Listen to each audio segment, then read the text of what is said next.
Quantum Kinetics, First Diffusion, Season 4, Episode 4. I'm here with Bryton Rodgers, Chief Production Officer. Welcome back to the show, Bryton. It's good to have you on. As always, what are we going to be talking about today? Well, today we're going to be talking about something that plays a little bit off of last podcast. You're sitting down here with Jason. Talking about pyramids. And did you know that they used to call Egypt Chem? That used to be the name of the country back in olden times. Like chemistry? Yeah, like chemistry. What? And the Persian language has this thing where, or maybe that's the right name for it, but where Persia used to be, right after the burning of the Library of Alexandria, some of those texts and the sciences that they had knowledge of migrated over into what we now call the Middle East. And they called this set of knowledge alchemy. So is from the land of Chem. Is that Egypt, though, right? That's the Egyptian Yeah, that's from region. Egypt, and which ties in really well because in addition to all this new stuff we're finding out these days and all these really cool theories that try to explain what in the heck these pyramids were for. Right. Well, they're really old. Yeah, they're really old. Like chemistry and alchemy old.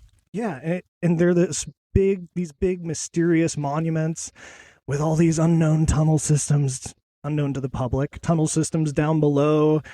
And the whole burial chamber thing was never really that convincing to me, and apparently to a lot of other people out there. Who's the guy that is just came out and done podcasts like David Jones, a podcast that are Danny Jones? Jones. Danny Jones had a really great interview with Land of Chem, or the guy who runs the Land of Chem channel on YouTube, and they had a fantastic talk about the pyramids. I thought they were a manufacturing plant almost, right? There was the land there was for making a special type of copper sulfate or some type of chemicals. Right. So he made a really good argument that those pyramids were used to manufacture ammonia-containing compounds for being fertilizers for agriculture. Mm-hmm. So that was a really cool story that I've kind of heard of his channel a couple of times, but I didn't really watch much in detail until just recently. Well, it's really interesting historically that the Egyptian pyramids, their design structure, their potential understanding of like that it's made for chemistry and also potentially energy generation. And the question that we have like essentially today on this topic of discussion is about alchemy. And so I want to ask you some questions because you really like alchemy and you're really into it. And it's a fun topic, yeah. And so I guess we'll just start with like, what is the history of alchemy and kind of like where does it start? And then like, what is fire, wind, water, and earth? What do those things even mean? Are they coded language? Yeah. So I feel like in a lot of ways with cold fusion that we're doing today is kind of a modern expression or offshoot of this scientific philosophical tradition that goes back to Egypt and potentially beyond. Mm-hmm. And it's had a very like colorful history. It went from in the Middle East, and from there kind of spread to becoming a very hot topic for a long time in Spain and Germany and England, and eventually evolved into, chemistry. Yeah. Today, the chemistry we know of today, and was heavily influential on the people who were involved in starting institutions that are still around today, like the Royal Society. Sure, yeah. Who started sorry to interrupt, but who started alchemy? Was it Aristotle? Was it before that? Was it like, is it 700 AD? It's hard to say. I think it goes back far into BC, where there's evidence of very similar systems of symbols being used, like in the hieroglyphic systems of Egypt. Yeah. and like second or third hand reports of people who translated translations of older texts, and just through the sands of time you lose track of stuff because it gets lost or books get burned or Atlantis or something. Yeah, Sunk stuff into like that. The ocean. There's even theories about it going back and linking to Atlantis, which is fun stuff to talk about, right? It sure is, but I want to ask you again about like the water, fire, wind, and earth stuff. Like, what is that? Like, in alchemy, from my understanding of alchemy, is like the kings had their little people that would make gold, turn lead into gold, and like, my king was like, hey, can you make gold for my kingdom? Make me better, make me more wealthy. And so they would contract these alchemists, these crazed, wild-eyed people that would read books. And by the way, reading back then was a very special thing to even be able to do. Yeah. Right. So these alchemists were very special breeded people with knowledge sets that to read. Yeah. And then try to understand the old code of like, what does a dragon mean? What's the breath mean? What's the lion mean? What's the trident mean? All these things, right? Yeah, you're hitting on some cool topics with that, because throughout history, alchemists have kind of been targeted to either be imprisoned until they tell the king of that little county or area their secret, or agree to work on contract to make more gold for them out of lead so that they can be rich and powerful. And if they messed up, they'd behead them. Right, and some of them would get beheaded. A lot of them would get executed in some way or another, or locked up in prison for forever.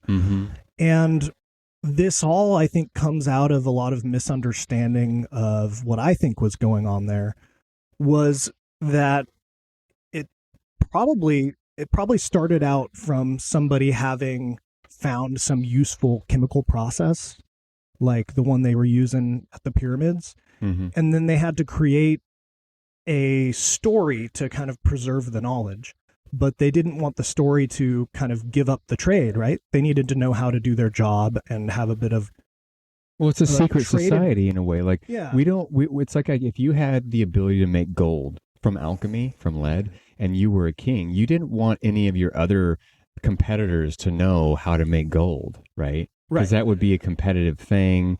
It would give away the edge, kind of like a military industrial complex in some kind of ways. But like, so when they would do the alchemy, from my understanding, they would code all the words, make it kind of hard to understand. And didn't Sir Isaac Newton play around with alchemy?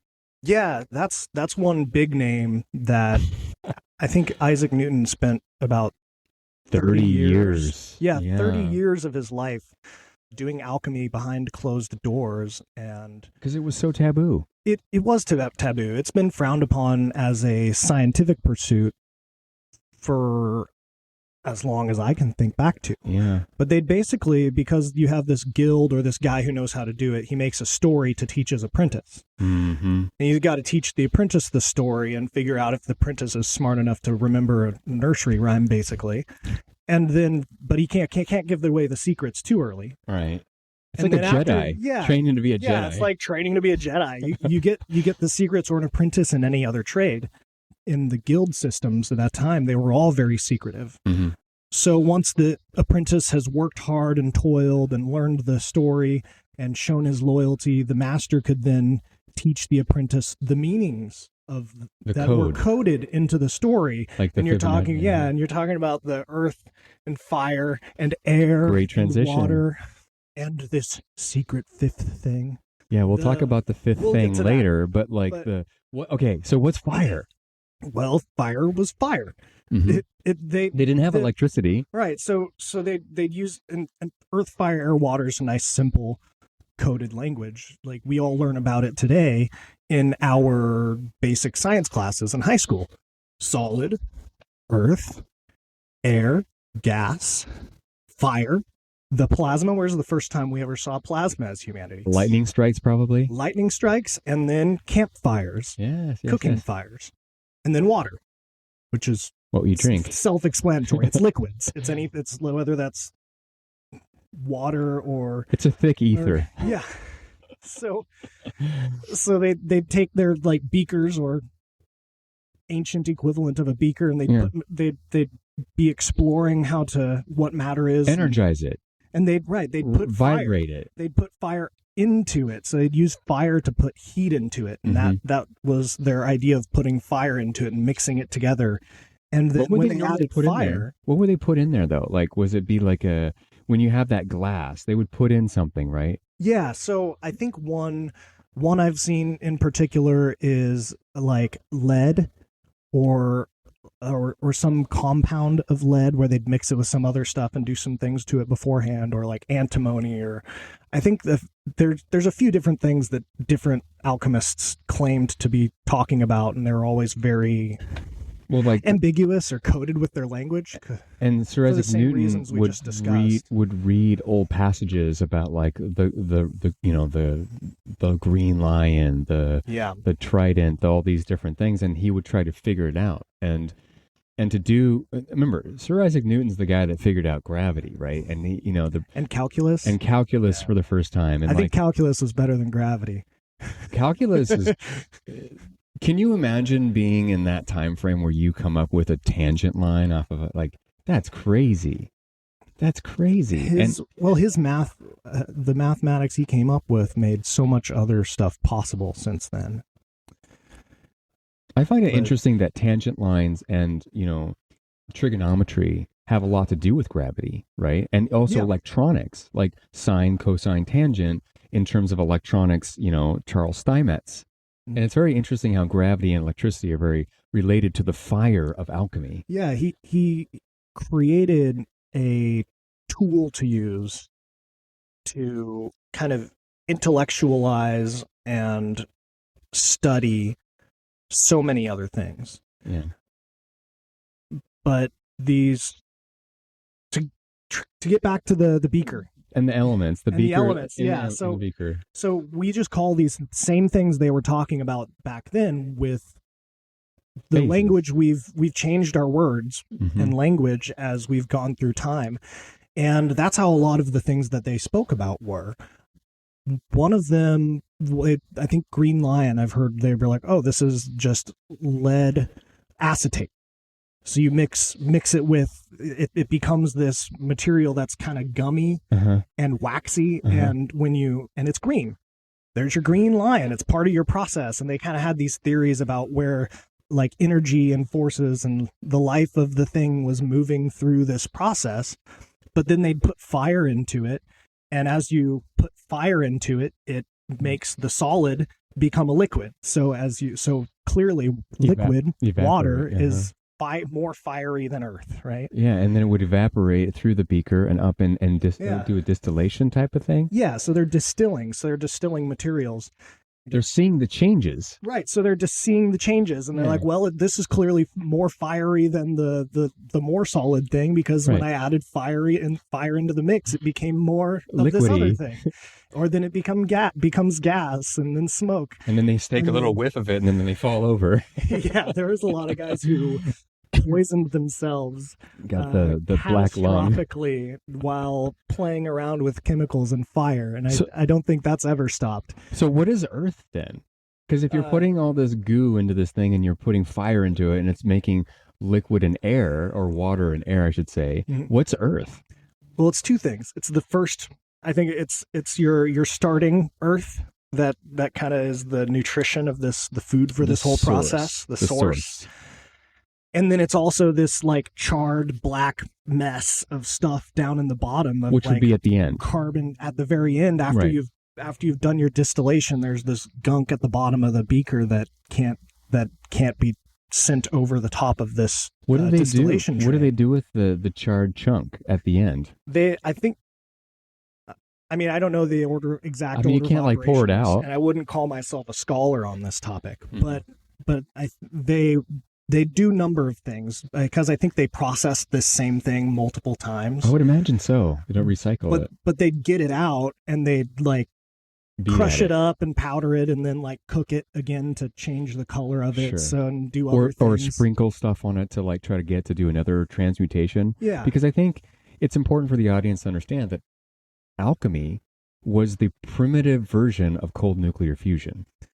It was the early stages of modern chemistry. It developed it. It created their exploration and trying to philosophize and describe all this stuff with the language set that had never really accommodated all these things, like the different chemical names. They didn't have names for atoms. They didn't have names for solid, liquid, gas, plasma.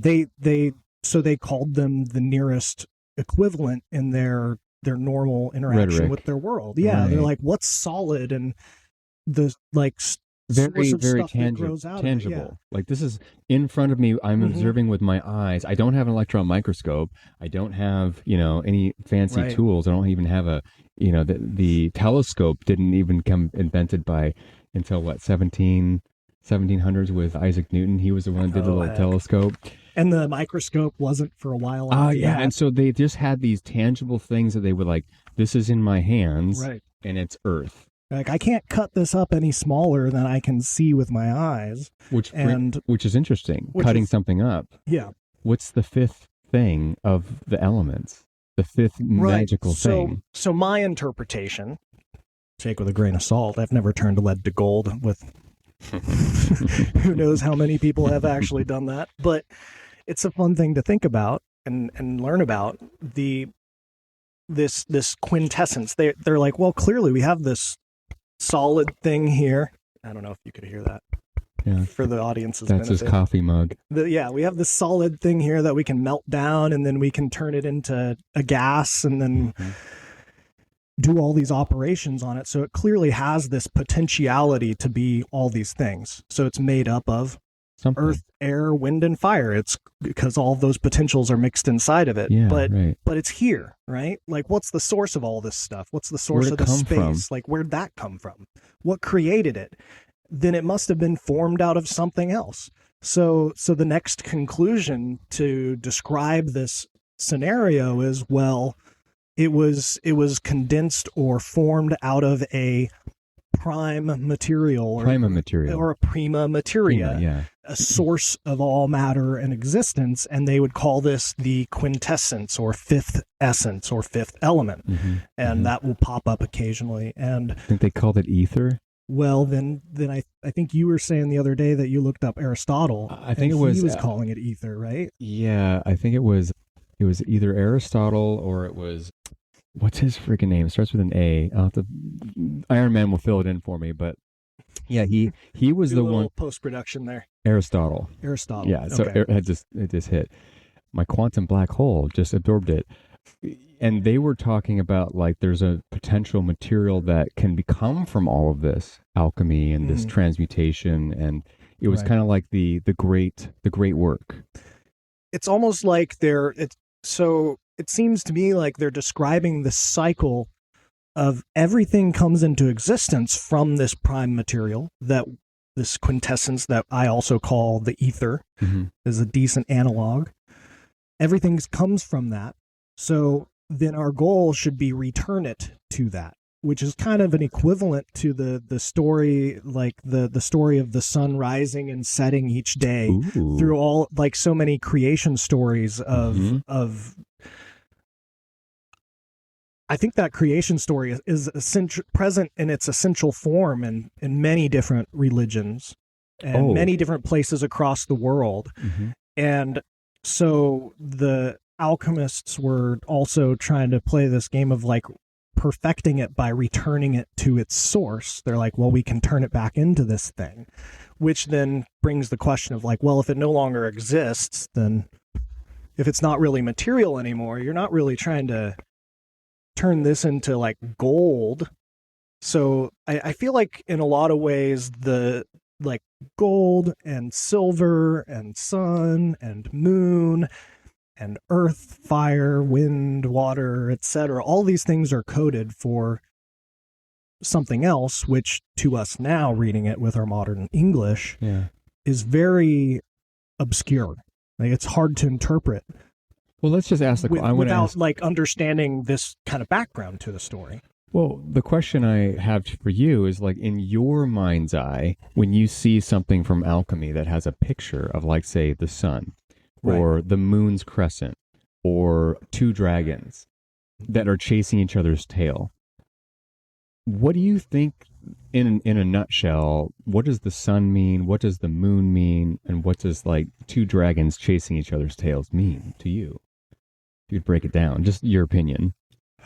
That's a tough one because it feels it's so it's hard to put into language, I think, but I think it's very similar to abstraction. It's an abstraction Totally. That's so far removed. It's so abstractified. What if I told you the Because sun? like fire, when you heat water up, with fire, Yeah. the fire's acting on the water to turn it into something else. It's changing it, right? So the fire's active and the water's passive, right? Yeah. How much? The moon is reflecting and the sun is shining. There's these things come in pairs, right? Mm-hmm. They're binaries. Do you know anything about electroplating? Like if you want to electroplate something like they do in modern. Not a lot. Okay, so I've done little examples of it, but I haven't spent a lot of time specifically looking at the topic. Well, check this out. When you do electroplating, when you have copper in electrolyte copper sulfite solution and you've got current trying to go through it like a DC, and you've got a piece of material in there that you want to plate. Right. What happens is you have to take the cathode, which is the negative, which has all the electrons, and you stick it to the actual thing you want to plate. And the anode is the excess sacrificial electrode, which is the copper. And you attach the anode to it. And then you turn on the DC voltage, and then the current flows, right? Yeah. The current flows, and all the positively charged copper ions that are in the copper sulfate, they attract to the negative charged material. Like say you want to plate armor, it'll plate that. But here's the funny thing. On the anode side, it gets black. Like the actual electrode becomes blackified. Like a moon. It becomes dark. Yeah. And so you have this cathode that has a lot of electrons on it, which is like a sun emitting energy out, wah, like a white hole. Wah. So it becomes another little positive, negative, sun, moon. It becomes a little pair because anytime stuff interacts, there has to be a directionality to these things. Well, I mean, in electrolysis, you're just passing current through a dielectric, which electron will go from the cathode to the anode. And as it's doing that, it's causing reactions. Because technically electricity is fire. It's causing motion. Yeah, I mean, that's what you get with lightning and arcs. And fire. It's Sparks. moving. Sparks, yeah. I like arcs better. they're more useful than a spark, that's for sure. Yeah. So in alchemy, was there ever something that, besides going from lead to gold for the kings and all the royalty societies, was there something else in alchemy that they were going for too, by any chance? I think that the idea has been promoted that it was intended as a spiritual practice. How so? How and so? Argued exclusively so. Well, I think in the way that, like, in Zen Buddhism, you meditate a lot, right? But as far as I understand it, the goal with that meditation is to intercept your thoughts and remove them from your mind space so that you can kind of quiet things down to like the zero reference point. You can ground find state. you find the ground state of the mind. Maybe even the unconscious mind. Yeah, and I think that ties in with, we can go down the quintessence. We can go down a whole bunch of rabbit holes here. Oh, sure. There's actually this thing called Trinity, Mind, Body, Alchemy symbol, and we can throw it up on the B-roll. But it's interesting that they bring in the Trinity. They're really talking about the mind and the body and the spirit. So why would alchemy even want to go there? Well, I think that part of these alchemical operations was that at least a few of the people engaging with this stuff were treating it as a spiritual meditative practice where they were doing in similar fashion to what I think Carl Jung did with his psychoanalytic patients, was they were using these chemical processes and operations as kind of like a mental focus to change stuff in their own mind. So it was kind of like a early example of psychotherapy, where these people are sitting here and they'll basically put themselves into like deep meditative states while working on stuff in a lab, and they'll have like revelatory experiences. I mean, you get that in lots of religions with like fasting. Mm-hmm. If you're hungry and dehydrated and sunburned and delirious, you're in a state where you're much more likely to get these kind of hallucinations that I think a lot of people through history have been inspired by to write down some pretty profound stuff, which is a really cool story. So I think with alchemy, there's this very broad set of things going on where you have people that are shysters trying to sell their services as turning lead to gold if only they can get enough funding to, like, from the local king who wants more gold in their pocket to take over an area, and they'll be like, well, I can make some more gold for you if you'll put me up in that penthouse over there, and I can go party on the town all the time on your dime. And then there's the guys who are genuinely just trying to study stuff from a purely material. They're trying to learn about the world. They're curious. They're intellectual. They're trying to figure it out. And then there's the people who are treating this as a theological study, where they're like, well, this I see as all being created. So if this is all created, then how do I get to know the creator?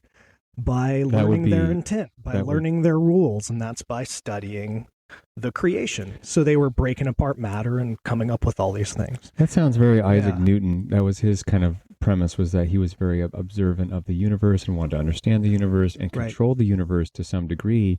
And I think that there's a documentary about Sir Isaac Newton, Isaac Newton's dark secret, which was that he actually was very into alchemy, which was super duper duper taboo back in the day.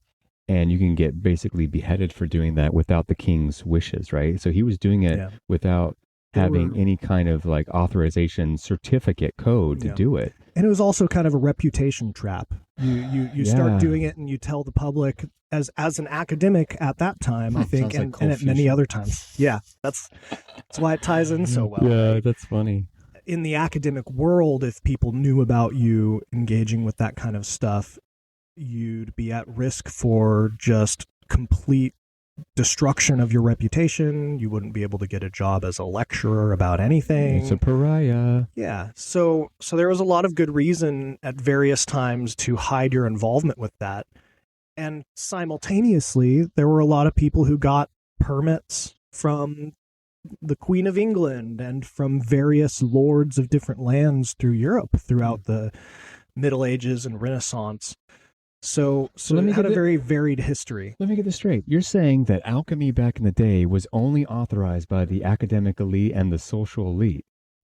Right. Well, like in today. Some places, yeah. In some places, it was very much controlled. Yes. In some places, they didn't know about it or care. And just like the rest of alchemy, there's this huge variation. And in some places, heavily encouraged for short periods of time, where it'd have its own little mini renaissance. And you'd have a bunch of scribes producing all these cool translations of old books and philosophical works trying to interpret the paintings or wood carvings of the last guy who they found in some library somewhere.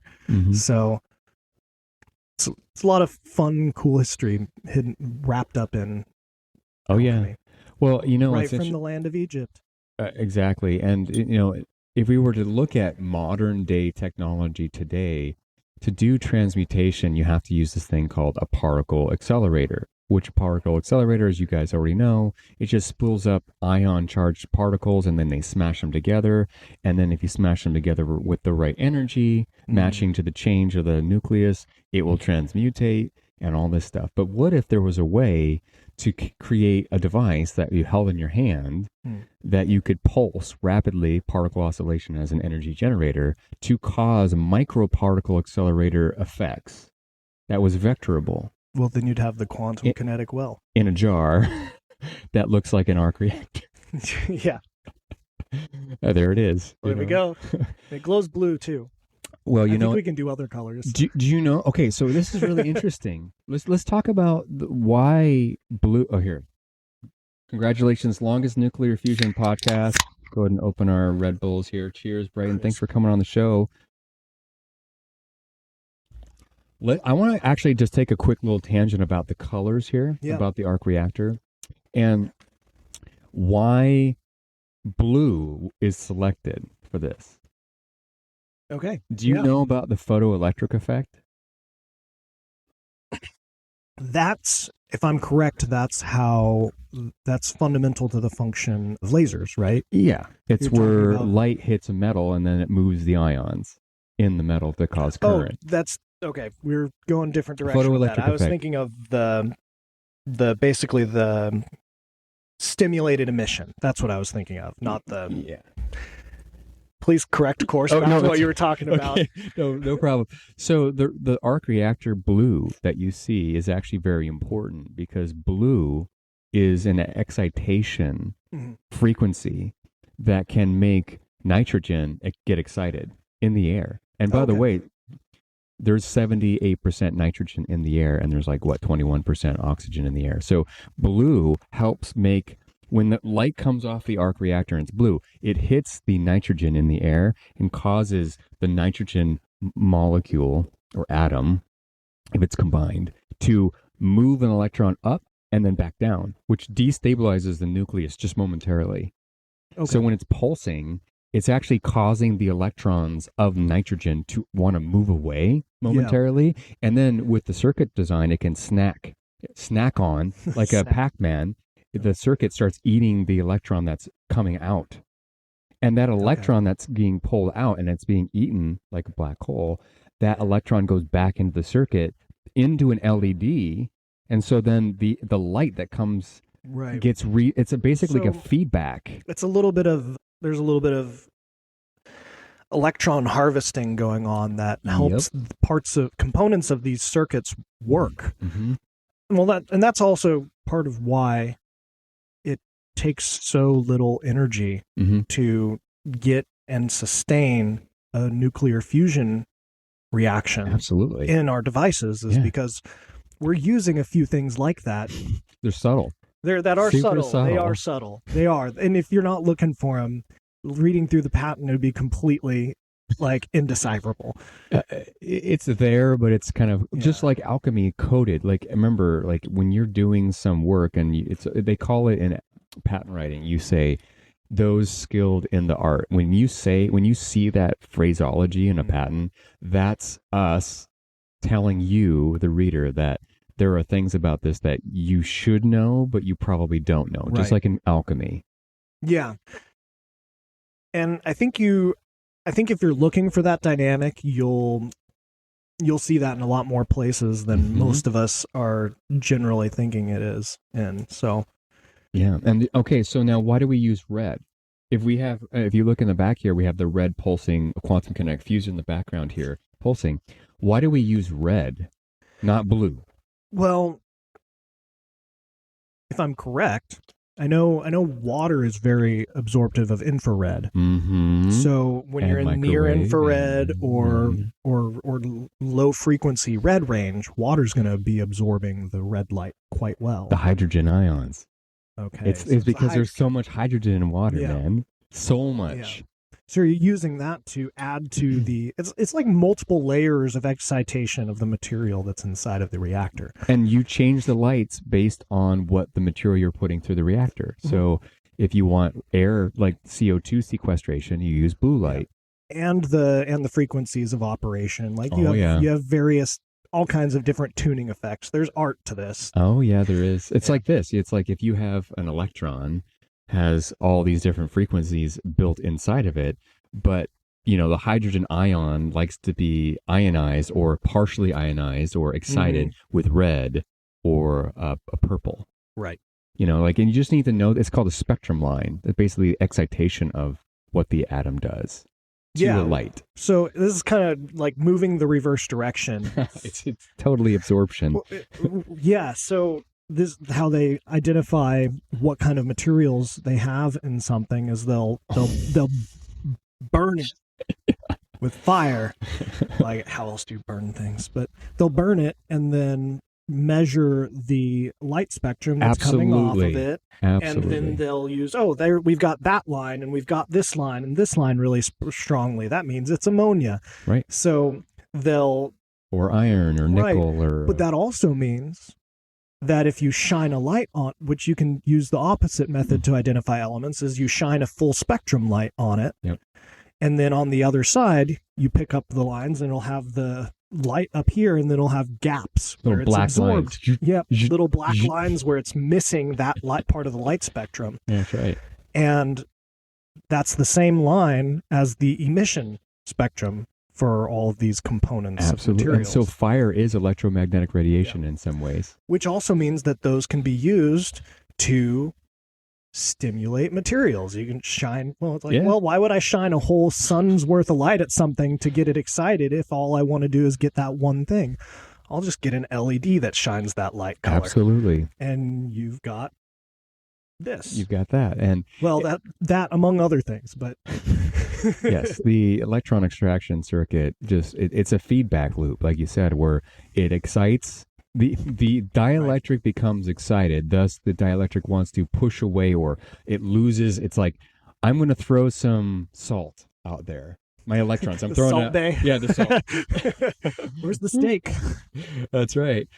So when you do your design for your alchemy or your cold nuclear fusion, I think it would be really cool to get a time machine and go back and go talk to Aristotle or all these people like Sir Isaac Newton and be like, "Hey, bro, I'm from the future. Yeah. Let me tell you about something." That'd be so cool. I think there's more names on that list for sure. Mm-hmm. I think the two of my favorites are the guy who was involved very directly. He was one of the fellows that started the Royal Society. Who's that? Elias Ashmole. Okay, he was tell responsible. Me about him. His main claim to fame is that he was responsible for making a compendium. He went up because alchemical texts were very widely dispersed and hard to get a hold of and expensive, and you could only get one-offs. So he went and took out of his library and went around and spoke with a lot of different alchemists at the time and had meetings in the mines and compiled all of them into one place, one big book. Like a Bible, alchemy Bible book. Yeah, basically the alchemy Bible of the 1600s. And what was the big takeaway of that? What was the big takeaway from that book that he compiled? Oh, I don't know if there was a single takeaway. It was just the whole thing. The claim to fame is that it's been one of the primary reference materials for people modern day alchemy. Learn about that stuff for over 300 years. Great.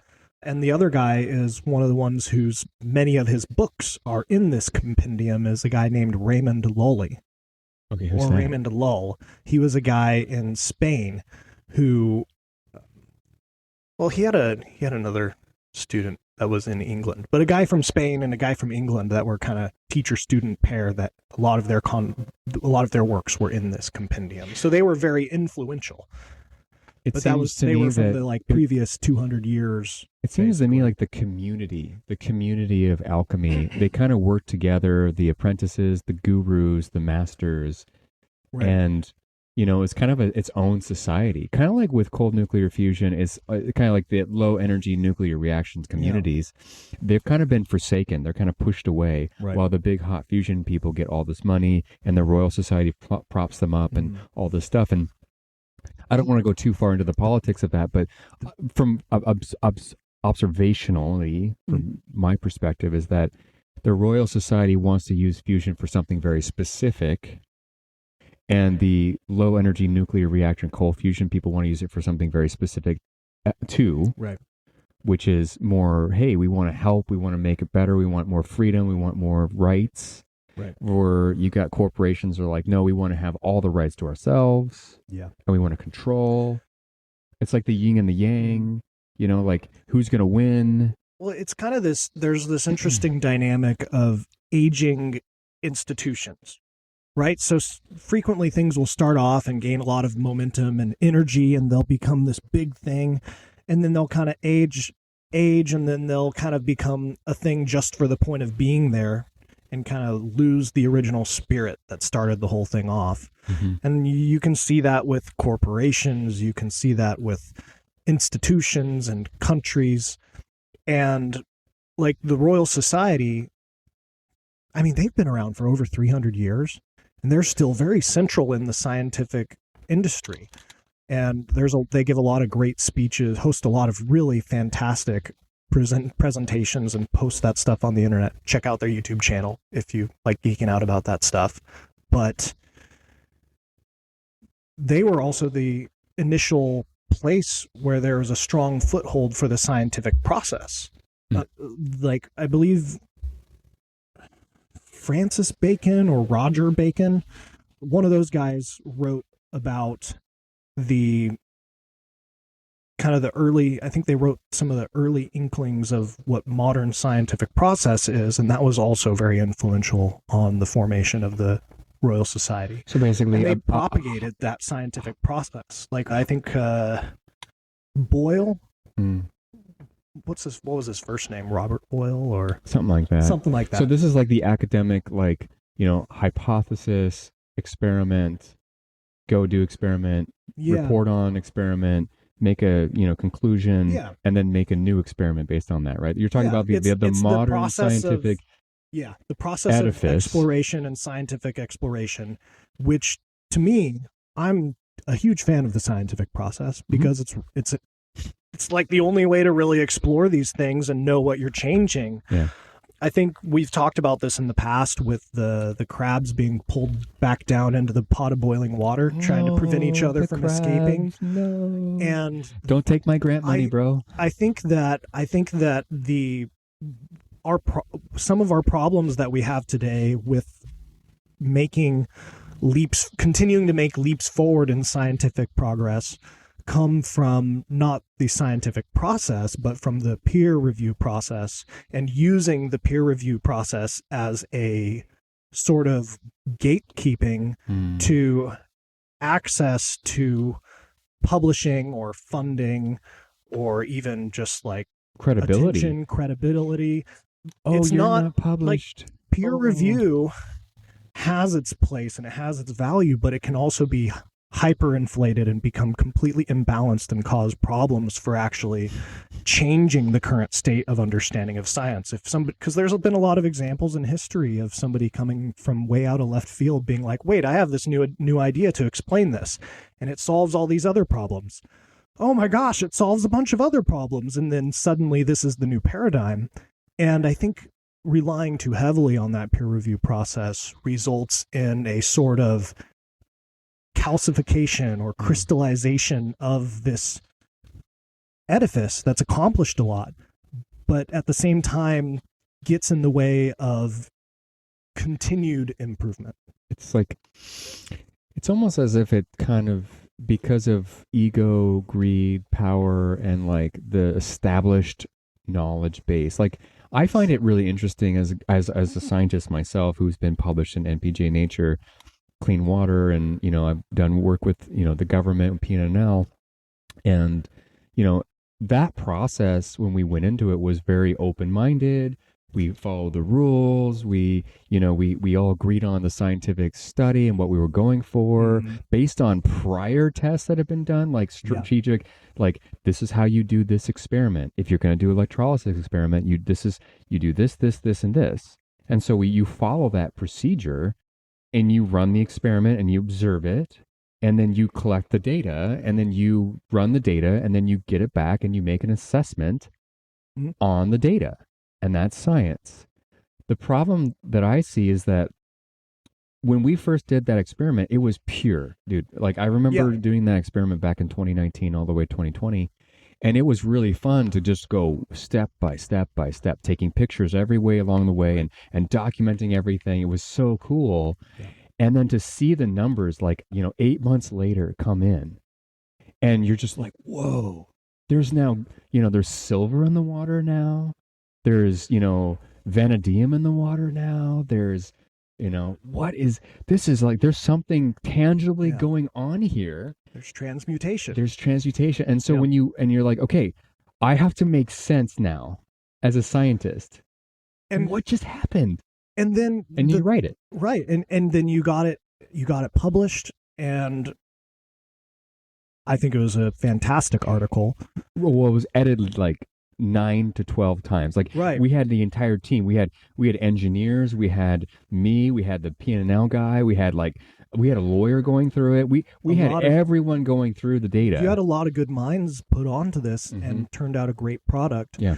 And it got published, and then it shut down. and then the thing that got it shut down was the recognition by the existing structure that you're using a word that's taboo, cold nuclear fusion. Yeah, to describe what is happening here. Yeah. And for some reason, I mean, we can speculate a lot, but I haven't talked to the people who actually rubber stamp this stuff or don't rubber stamp stuff. Yeah. And it's really seems like from the outside, there's just this taboo word that the moment it comes into play, it seems to cause people to shut it down. Yeah, they're like, shut this down. Well, why? Which it from my perspective. Stop doing alchemy, son. Yeah, I mean, there's some of that. From my perspective, it's a lack of understanding and a lack of openness, and also a little bit of a defensive, protective stance to try and make sure that your livelihood is going to keep on going as it is if you like how things are running. Mm-hmm. And I understand all those things. Like, I get it. Mm-hmm. We've all got to pull a paycheck, right? We got to put food on the table. And if we have a good job, we definitely don't want that to end. And if something comes in from the outside that looks like it might change some dynamics by causing a reshuffle, but every time something new comes along, it's not like it destroys the old. It creates something new to explore into. And so much of industry is capable of applying all of the trades that they're using. Like a pipe fitter doesn't care if he's building a nuclear plant, fission plant, or a fusion plant. He doesn't care if he's welding iron pipe for an oil pipeline or for a nuclear cooling system. Like, or this isn't a nickel plated transfer pipe for a thorium salt reactor. Right. You're using all the same fundamental skill sets. You're using all the same organizational structures to orchestrate the building of these monuments to human ingenuity that we call power plants these days. No, they're called SMRs, man. That's the new fad. SMRs. They're pretty cool too. I like technology, and I like seeing stuff that works. And what we've got here with the nuclear waste processing, we stand to make nuclear fission take off, because as far as I understand it, most of the problem that the general public really has with the expansion and proliferation of nuclear fission is those waste byproducts. It's the waste, yeah. And the engineers for those systems have done a fantastic job of making them safe from going critical. Mm-hmm. So then the problem's the nuclear waste. It's like, well, we have studies and we have worked with people who have verified this outside of our organization. Twice. We spent a heck of a lot of money determining that it's actually doing what it's supposed to be doing. Those were pricey studies. Yes, they were very pricey. But, it had to happen. And I think that's the point, is like, when we tell someone like, oh yeah, this happened or this happened, they go, whoa, you did that? And like, for example, turning cesium-137 into barium, a stable element of barium, right? Actually, it's funny, when cesium turns into barium, it actually will decay into a barium-137, which is like super unstable, and then it will decay again after 2.5 minutes. It'll just into a stable. Short-lived. It's very short-lived barium. Or uranium into... Oh, that's time travel, bro. Tungsten and lead. That's 400 million years in the future. Like, when you put material into the quantum kinetic fuser or the arc reactor fusion on demand, first diffusion, when you put material in this thing, it is doing a time flux. No joke. Just in a very small Fibonacci line space. It's doing a very... like, just right on the edge, it's doing this time travel thing. Brings up questions about the nature of and description of time that we work with normally, but yes, we could talk about that in a lab at a whiteboard. Yes, yes, we definitely could talk about time travel, which we will. I mean, like again, as we go further and further, we're going to keep doing that as well. So Yeah. So this stuff opens up so many questions. The applications that we see as possible for this stuff are mind blowing.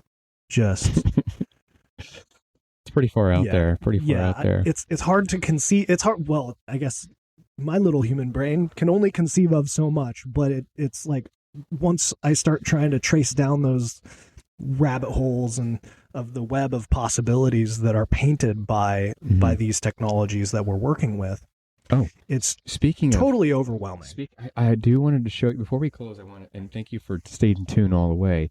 I want to show you guys something that this is a bottle. It's not really actually apple juice, but this is material that was fabricated from the fusion process. And this is basically Costco spring water that's been inside a nuclear fusion reactor for, a couple weeks. And this is what the water looks like after it's done. Now I'm going to shine a light on it, and I want you to see what happens here. You can see that it glows. You see this very bright yellowy glow. You know what that is? Those are quantum dots. That's a quantum dot technology right there. And this is actually an organic quantum dot, if you can believe that. And so I just want to let you guys know that, like, when you do nuclear fusion, it's happening at like nano size. Like, these little cavitational events are happening at nanotechnology size to make these tiny little dots inside of here. And quantum dots have some interesting applications in industry, or potential applications. This bottle right here, if you sold this on the market, is worth a lot. This is this is 1 liter. 1 liter of quantum dots, yellow, organic carbon. You can look it up online. I'm not going to tell you what it's worth. It's worth a lot.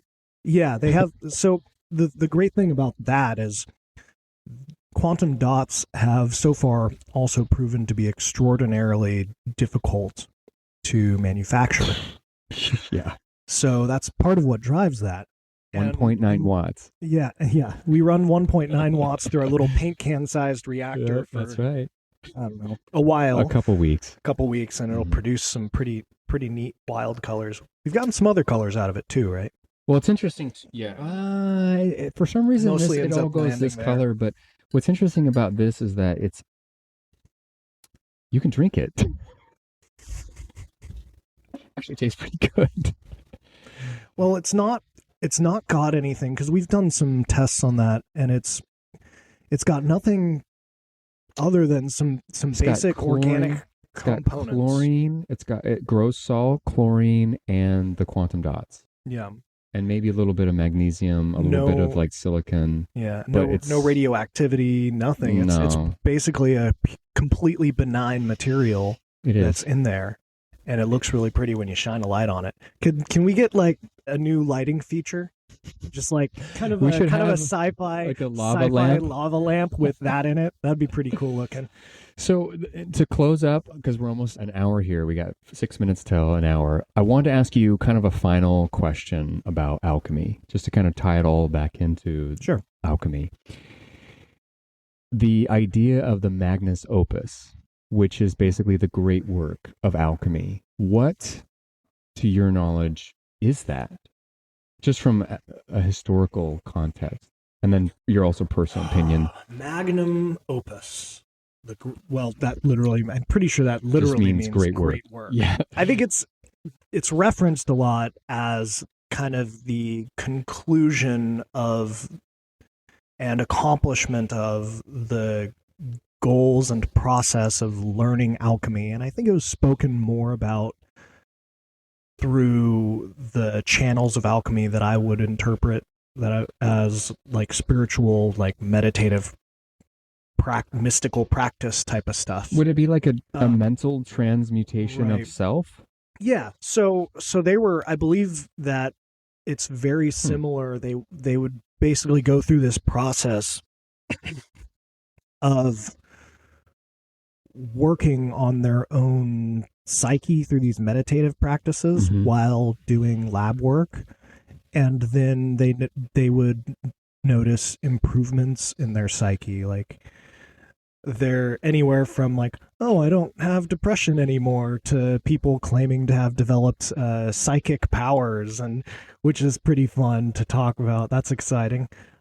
I want to be able to. I want to be able to read people's minds, whatever they claimed. I've never actually read that myself. It's always been like third-hand information, somebody talking about the alchemists and basically claiming as part of their revelations they're getting these superpowers. I was like, okay, all right, ties back to Marvel. Well, I mean, if you're doing nuclear fusion, you're doing pretty cool stuff. So I don't really know. Mm-hmm. But I think it was discussion of that is more tied around that part of the like alchemical history that I would associate with spiritual practices. And a lot of these guys, a lot of those guys that were part of that, as I understand it, were also very much like, it's an interesting interplay because they were also like deeply religious men. Mm-hmm. Many of them in the Catholic Church. So they'd kind of be hiding in a basement somewhere in an abbey because they happen to get a nice library, running a remote church and doing theological studies, and they're doing this at the same time as being devout Christians. So they or kind Catholic, of yeah. Or I mean, weren't there also other countries doing alchemy too? All over, like China doing that, and probably India, and yeah. The ones I know about are more in the West. The West, yeah. Yeah, that's the one I'm more aware of. I know there was alchemy going on in China and did they ever figure out India and did they ever Tibet. figure out the Philosopher's Stone? Did anyone ever figure it out? I don't know. I'm sure there are plenty of people who claimed to, but well, Harry Potter figured it out. Yeah, Harry Potter got the Philosopher's Stone. What are you talking about? Yeah, that was real. Well, I find it so cool. I find it really interesting. No. It was Nicholas Flamel. That's right. I don't want to get any of the Harry Potter fans yelling at me for getting that one wrong. But yeah, they'll crucify you. Yeah. Just like they did with alchemy people. I think it's really interesting that, and just to tie this up, and we're going to go ahead and close pretty soon, but in terms of alchemy and the self, and I think that it would be fun to talk to you maybe on another podcast about what is a thought, what is an idea. Right. Is a thought basically the beginning of a universe? Is an idea the manifestation of a universe? Creation theory. Yeah, and this is the thing about alchemy is like you can do all these things with earth, wind, fire, water, everything, and then the ether too, from Aristotle. And then there's like, hey, look, when you're playing with all this stuff, there's also another mind element that can also evolve or also transmutate or also change. Yeah. Well, that's what Carl Jung did with his psychotherapy work. A lot of that was something he relied upon heavily for creating a language to talk about his psychotherapy work. Involved the alchemy. Self. Yeah, alchemy and the self and all this stuff, which is a very fascinating topic. I think that as we play with the universe and we interact with the physical domains and the dimensionalities of the quantum and the physical and all this stuff, classical, that we are beginning to understand who we really are deep down inside, like the heartbeat and how the heart is twirled in like a vortex, Victor Schauberger, and then it creates an antimatter pulse that then makes it go, momentarily back in time and forward to give it that extra energy and like all these amazing little things about nature. And we're observing it and experiencing it and learning about it. And then also we're learning about ourselves and we begin to transmutate potentially. It's kind of like the universe and creation, however you might individually want to think about it or talk about it, found a few good forms or structures and just ran with it. Yeah.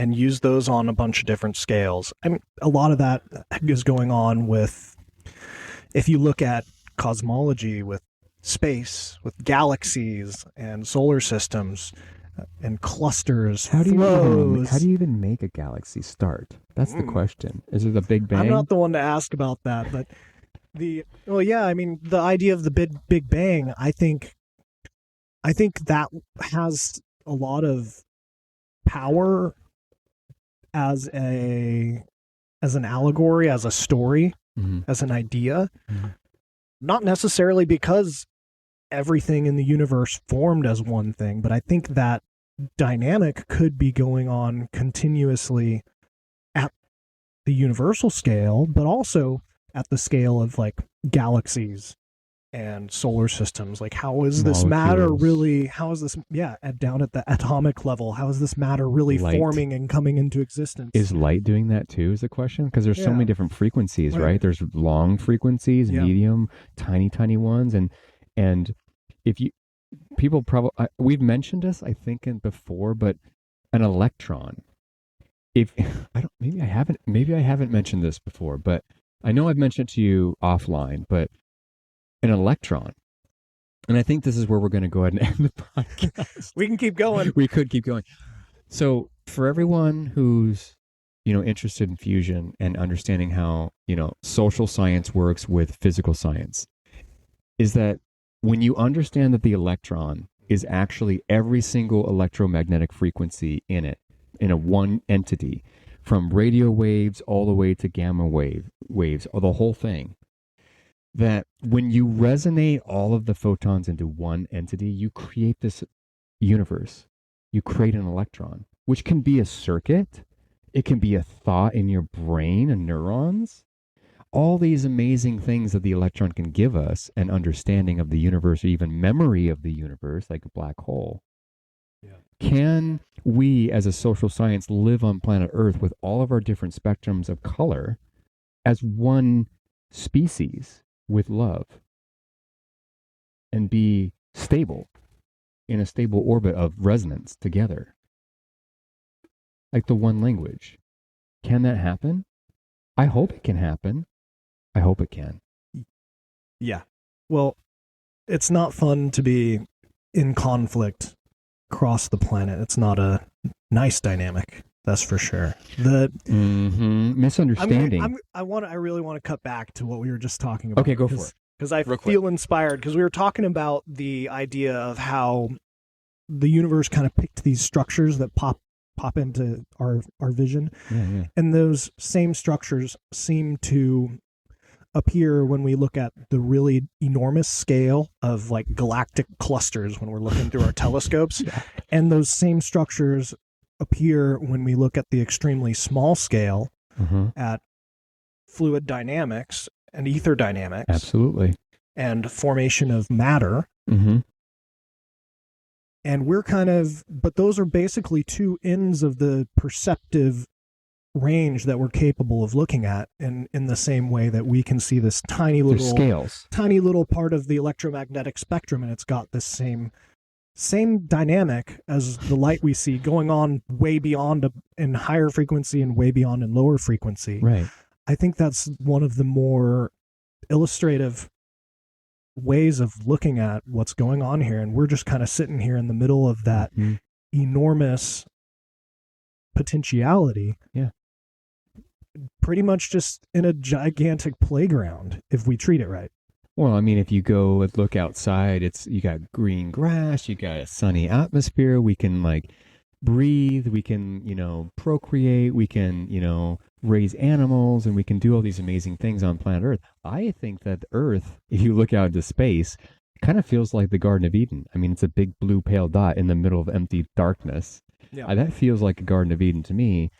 And I feel that it's really important, if we can understand the universe well enough, if we can understand the electron, alchemy, cold nuclear fusion, technology, if we can get to a certain technological advancement level, and we all agree that we are going to use this technology for love and understanding. Like, for example, if I'm this color over here and this color over here doesn't understand this color and doesn't appreciate it, then how can this thing resonate? Like, how could it be stable? Everybody has to understand each other.